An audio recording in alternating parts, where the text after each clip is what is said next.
అందం, ఆరోగ్యం, ఆత్మవిశ్వాసం అనూస్తో సాధ్యం. ట్రాన్స్ఫర్మేషన్ సర్వీసెస్ పైన ఫ్లాట్ 50% డిస్కౌంట్. అనూస్ సిన్స్ 1982. జై శ్రీకృష్ణ. ఆండాల్ తిరువడిగళే శరణం. ఎన్నో ఊహలతో, ఆశలతో, ఉత్సాహంగా ధనుర్మాస వ్రతాన్ని ప్రారంభించుకున్నటువంటి మనం చూస్తూనే వడివడిగా 26వ రోజులోకి వచ్చేసాం. ఇంకొక 4 రోజుల్లో వ్రతం పూర్తయిపోతుంది. 26వ రోజు స్వామిని ఏమని పిలుస్తుందో తెలుసా అండి? ఆండాళ్ తల్లి మాలే. అసలు ఎంత బాగుంటుందంటే, ఓ వ్యామోహమా అంటుంది.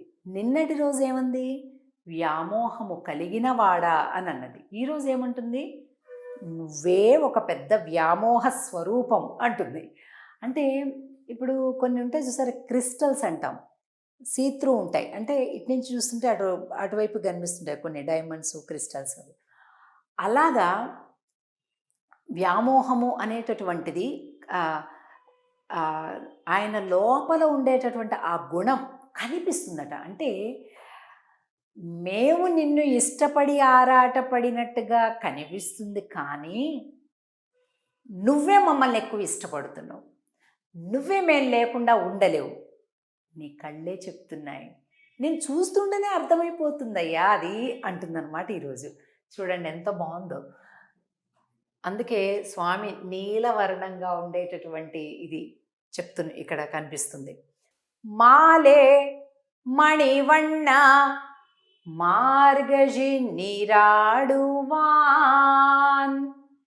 மேலையார் செய்வனகள் వేండువన కేట్టియేల్ విను. వీళ్ళేమో ఊరికే నిన్నే చూడటానికి వచ్చామని చెప్తున్నారు. ఆయనే ఊరుకోకుండా ఏం కావాలని వచ్చారు, పనేంటి చెప్పండి అంటున్నారు. ఆడపిల్లలు సిగ్గుతోటి ఎలా చెప్తారు చెప్పండి? నీకోసమే వచ్చాం చెప్పలేస్తారు ఎవరైనా? ఆయన కావాలని వీళ్ళని ఇంకా ఏం పనమ్మా వచ్చారు, ఏంటి ఇప్పుడు వచ్చిన పని ఏంటి అట్లా అడుగుతున్నాడు. చూడండి ఎలా ఉందో. సరే మేము చెప్తాం విను, ఏదో అడగమంటున్నావు కదా అడుగుతాం విను అంటున్నారు. జ్ఞాలెత్త ఎల్లాం నడుంగ మురల్వన. స్వామి మార్గళి నీరాడువాన్, మార్గశీర్ష మాసంలో స్నానం చేయటానికి వచ్చాం. సరే ముందు ఒకసారి పాశ్రం మొత్తం చదువుకొని మళ్ళీ అర్థం చెప్పుకుందాం. మాలే మణివಣ್ಣ మార్గజి நீராடுவான் மேலையார் செய்வனகள் வேண்டுவன கேட்டியேல் ஞாலத்தையெல்லாம் நடுங்க முரல்வன பாலன்ன வண்ணத்து உன் பாஞ்ச சென்னியமே போல்வன செங்கங்கள் போய் பாடுடையனவே சால பெரும்பறையே பல்லாண்டி சைப்பாரே கோள விளக்கே கொடியே விதானமே ஆலி நிலையாய் அருள் ఏలోరెంబావాయ్.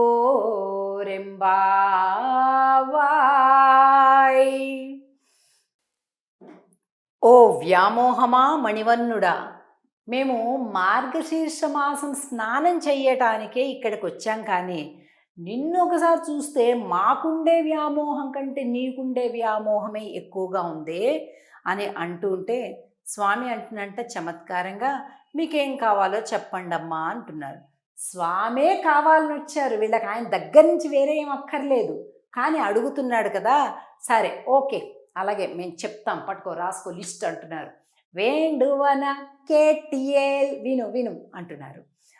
ప్రపంచమంతా వణికిపోయేలాంటి ఒక శబ్దం చేస్తుందే నీ పాంచజన్య శంఖం.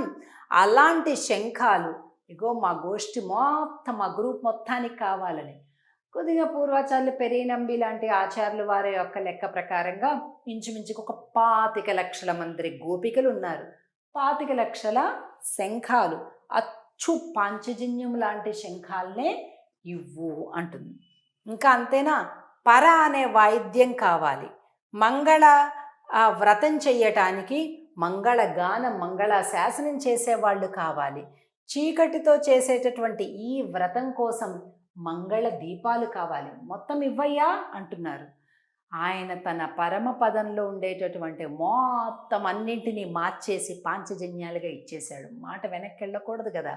మంచి పంతం మీద ఉన్నారు, స్వామి పంతం మీద ఉన్నారు, గోపికలు పంతం మీద ఉన్నారు. ఈరోజు ఇచ్చేశాట. అది అయిపోయిందా, మాకు ఈ పర అనే వాయిద్యం ఇవ్వు. ఓకే ఇచ్చేస్తా.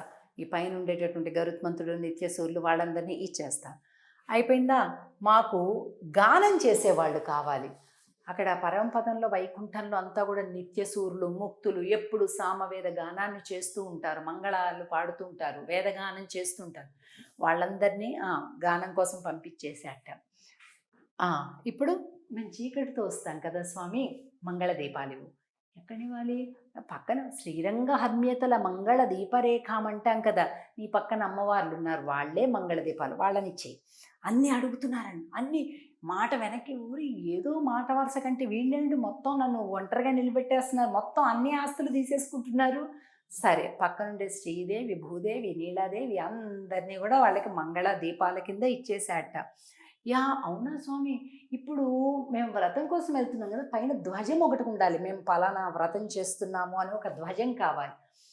ధ్వజం ఏమి ఇవ్వనమ్మా, అగో స్వామి నీ కింద ఆదిశేషుడు ఉంది కదా, ఇచ్చేసే, ఆయనే ధ్వజం, గరుత్మంతుడు ఉన్నాడు, గరుడ ధ్వజం అంటాం కాబట్టి ఇచ్చేసే అంటూ ధ్వజాన్ని తీసుకున్నారు. చల్లని మంచు వేళ వస్తాం కదా, పైన చాందిని కావాలి, అందుకని నీ ఆదిశేషు ఇచ్చే. మొత్తం అయిపోయింది. ఇలా నిలబడ్డాడు. ఏముంది ఇంకివ్వడానికి అమ్మ, ఇంకా చాందిని అడుగుతున్నారు అని అంటే ఏమంటున్నారు?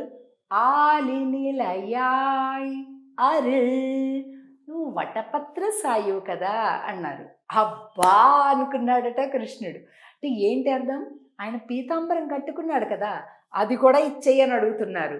అంటే మాతో పెట్టుకోకు అన్నట్లుగా ఈవేళ ఆండాళ్ గోష్ఠి స్వామికి ఇద్దరి మధ్య సంవాదం జరుగుతుందన్నమాట. నీకోసమే వచ్చాను అని వాళ్ళతో అనిపించాలి అని స్వామి పంతం. అంత మాత్రం అర్థం కాదా, ఆడపిల్లలను నోరు తెరిచి చెప్తామా అని వీళ్ళు. ఇలాంటి ఒక రసవత్తరమైనటువంటి సంవాదం ఇరువురికి కూడా జరగడాన్ని మనం ఈరోజు పాశ్రంలో గమనిస్తాం. ఇటువంటి ఒక ప్రేమ సాన్నిహిత్యం మనకి భగవంతుడికి కూడా కలగాలి అని మనస్ఫూర్తిగా కోరుకుందాం. ఇక రేపటి రోజు మరింత విశేషంతో స్వామితోటి అన్ని పంచుకొని పెంచుకునేటటువంటి ఒక అద్భుతమైనటువంటి పాశ్రం రేపటి రోజు మనం చూస్తాం. ఈవేళటి పాశ్రంలో అడిగినటువంటి ఇగుండి ధ్వజము, చాందిని, తప్పెట్లు తాళాలు, పాంచజన్య శంఖం, వ్రతానికి కావాల్సిన డమరు, మంగళ దీపాలు అన్నింటినీ కావాలి అని అడగటం అనేది మనకు కనిపించింది. ఇంత అద్భుతమైనటువంటి అంటే బెరుకుపోయిందనమాట. ఇద్దరికి కూడా బెరుకుపోయి చక్కగా మాట్లాడుకుంటూ ఉన్నారు ఈరోజు. ఇక రేపటి రోజు మనందరం ఎదురు చూస్తున్నాం కదండి, గంగాళాలతోటి ప్రసాదాన్ని, ఎంతో మధురమైన ప్రసాదాన్ని రేపటి రోజు చూస్తున్నాం. అందుకే రేపటి రోజుకి ఏం పాసురం అని పేరు? కూడారై పాసురం. 27వ పాసురం. రేపు దాన్ని చూద్దాం. ఆండాల్ తిరువడిగళే శరణం. జై శ్రీకృష్ణ.